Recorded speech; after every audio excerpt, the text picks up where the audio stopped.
नमस्कार दोस्तों। Passive voice पढ़ रहे थे हम और पैसिव वॉइस में चल रहा था इम्पेरेटिव सेंटेंस। इम्पेरेटिव सेंटेंस में हम वो सेंटेंस जो ऑलवेज से नहीं सॉरी एडवाइस देते हैं, ऑर्डर देते हैं, रिक्वेस्ट देते हैं, वो हमने पढ़ लिए हैं। ठीक है, आज हम सजेशन वाले जो इम्पेरेटिव सेंटेंस होते हैं वो पढ़ने जा रहे हैं। ओके, अब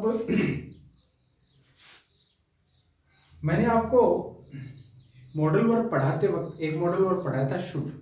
ठीक, शुड शुड मैंने बताया था मोस्टली क्या काम में आता है। नैतिक कर्तव्य जो होता ना इंसान का, किसी भी आदमी का, इंसान का, ह्यूमन का, उसके लिए हम क्या यूज करते हैं, शुड को यूज करते हैं। ठीक है, तो और ये सजेशन वाले जितने भी सेंटेंस होते हैं ना, इनमें मोरल ड्यूटी छुपी हुई होती है, हिडन होती है। उसको हमें देखना होता है कि इसमें सजेशन का भाव है या नहीं। अगर सजेशन का भाव है तो हमें हमें वहां पे क्या करना है, शुड को यूज करना है। ठीक है, किस तरीके से करते हैं वो हम देखते हैं। देखिए, हेल्प द डिसेबल्ड, कि गरीबों की या मतलब जो डिसेबल्ड हैं, जो असमर्थ हैं, उनकी मदद करो। ठीक है, तो यहाँ पे करना क्या है, ये हमारा मेन वर्ब है, आर्टिकल है और ये ऑब्जेक्ट। इंपेरेटिव सेंटेंस में हमने सीखा है कि सब्जेक्ट जो है वो हिडन रहता है। ऑलवेज कौन होता है, यू होता है, सेकंड पर्सन होता है। तो ये किसको कहा जाता है, हेल्प द डिसेबल्ड, की असमर्थ लोगों की मदद करो। कौन करेगा, सामने वाले को बोलेंगे हम। कोई ऐसा तो है नहीं, कोई है नहीं उसी को बोले, नहीं, सामने वाले को बोला जाता है। तो यहाँ पे हम क्या करेंगे, सबसे पहले वही रूल है, हमारा ऑब्जेक्ट है उसको लेके आते हैं। तो ऑब्जेक्ट के साथ साथ जो आर्टिकल और जो इसके साथ डिटर्मिनर है ना, या फिर एडजेक्टिव जो भी हो उसको साथ लाते हैं।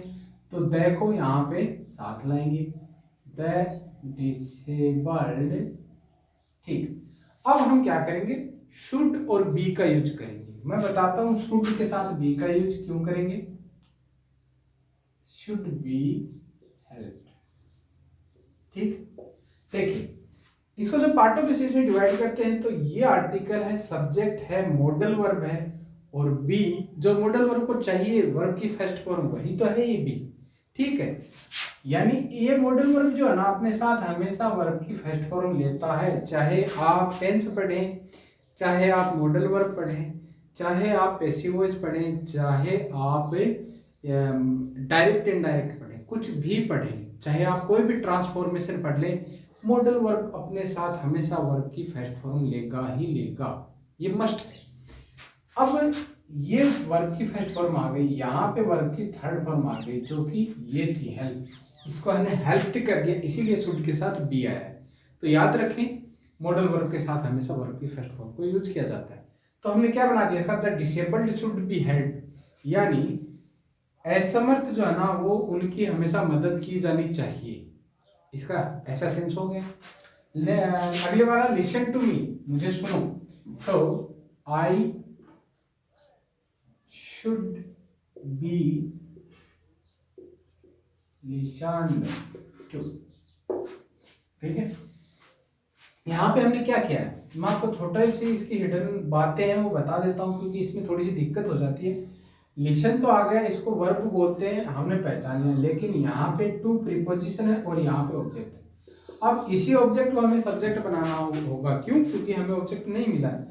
तो मी को हम क्या बनाएंगे, सब्जेक्ट। ठीक है, और टू जो प्रीपोजिशन है ये हम आखिर में लगा देंगे।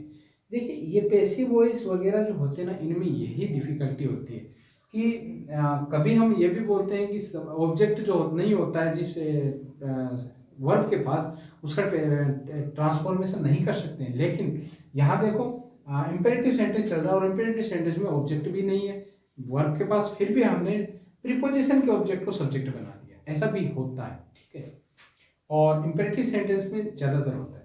ठीक है, अगर सिंपल सेंटेंस की बात करो ना तो वहाँ पे ये नहीं हो सकता है। नेक्स्ट देखते हैं, help the needy and poor. तो सब्जेक्ट, और ये बनेगा subject, the needy and poor should be helped। ठीक। Always speak the truth, the truth should always be spoken. देखिए यहाँ पे थोड़ी सी दिक्कत हो सकती है क्योंकि ऑलवेज को मैंने शुड और बी के बीच में यूज किया है। देखिए जब भी हमने एडजेक्टिव पढ़े थे और एडजेक्टिव के साथ साथ हमने एडवर्ब भी पढ़ा था, ठीक है, और वर्ब भी पढ़ा था। इन तीनों को पढ़ने के साथ साथ हमने कुछ रूल्स और कुछ नियम्स पढ़े थे, ठीक है। खासकर हमने एडवर्ब पढ़ते वक्त एडवर्ब की हमने कहाँ कहाँ ये यूज होते हैं वो सिचुएशंस देखी थी। यानी ये सब्जेक्ट से पहले यूज होते हैं, ये मेन वर्ब और हेल्पिंग वर्ब के बीच में यूज होते हैं, ये वर्ब के बाद में यूज होते हैं, और ये ऑब्जेक्ट के बाद में भी यूज होते हैं। इनकी सिचुएशन अलग अलग होती है। तो यहाँ पे हमने कुछ नहीं किया, सिंपली मॉडल वर्ब और या बोल सकते हैं हेल्पिंग वर्ब और मेन वर्ब के बीच में इनको यूज किया है, ठीक है। ठीक है, तो the truth should always be spoken. Love the kids. The kids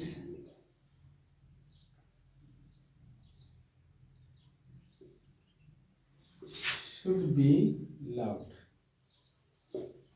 Hear him now. He should be heard now. Help your dear and near. Your dear and near should be helped. Love your country. Your country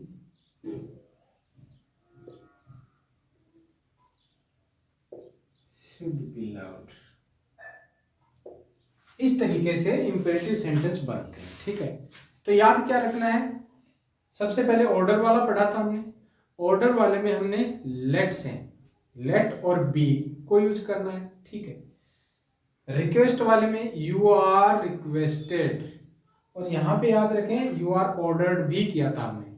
फिर advise वाले में you are advised ऐसे करके use किया था, और request suggestion वाले में हमने सब्जेक्ट को यूज किया और उसके साथ शुड भी लगा दिया, ठीक है। तो ये था इंपेरेटिव सेंटेंस। इसके बाद में हमने जो सेंटेंस क्लियर किए हैं, इसके अलावा जो सेंटेंस बचते हैं वो हम नेक्स्ट क्लास में, 1 या 2 क्लास में जो भी कंप्लीट होते हैं वो कंप्लीट कर लेंगे, ठीक। तो मिलते हैं नेक्स्ट क्लास में। नमस्कार।